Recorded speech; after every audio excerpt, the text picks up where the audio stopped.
Hi again then guys, and welcome to another speed build on Forza Horizon 3, this time for a pretty historically significant car, and a very valuable one as well, the Ferrari 166MM Barchetta.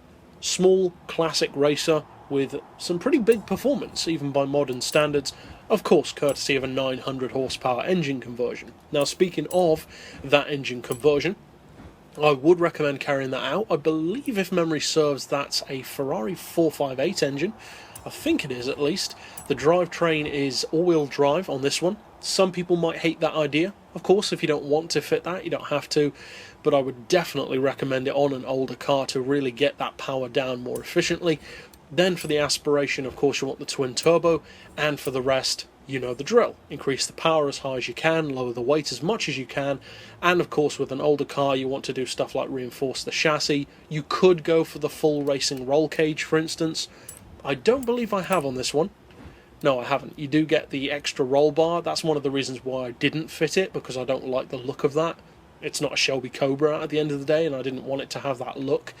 But it does definitely improve stuff like handling, rigidity, of course, and also sometimes acceleration as well, especially on an older car. So if you want to fit that, go right ahead, there's nothing wrong with it. It just depends if you like or dislike the look. For me personally, I don't like it. Now I think, if memory serves, this tune is on my storefront. You can always use the keywords down below just to check, and if it is, of course, it's there. But as far as performance, you're looking at 3.3 seconds to 60, 5.5 to 100, and the top speed is definitely the most impressive spec at 258. Or at least that's the quoted speed. So the power isn't as high as some of the other classics. It's certainly not D-type level or anything like that, but it's not slow either. For a 900 horsepower equivalent of those other cars, it's pretty good. Now for the gearbox, I would recommend a final drive of 3.3. Then the individual gears are pretty standard for what I usually do at least. 2.9, 2, 1.5, 1.17, 0.95 and 0.78. For alignment we've got neutral, camber and tow. You might want to have a little bit of camber on this car, it depends. And I've gone for the highest caster angle to stiffen up the steering a little bit more. Anti-roll I've got on 30 and 20, springs on 109 and 100 with the lowest ride height, dampers on 15, 14, 7 and 6, aero of course does not apply, and for the diff, as I usually do, we've got 100% on acceleration, 0 on deceleration, and for this car a 70% split. It's still fairly tail happy with that, so you may want to go to a 65 or even a 60, but of course the closer you get to being at the centre, the more you're going to sacrifice launch time. But that's it for the tune. Now let's take it out on the street.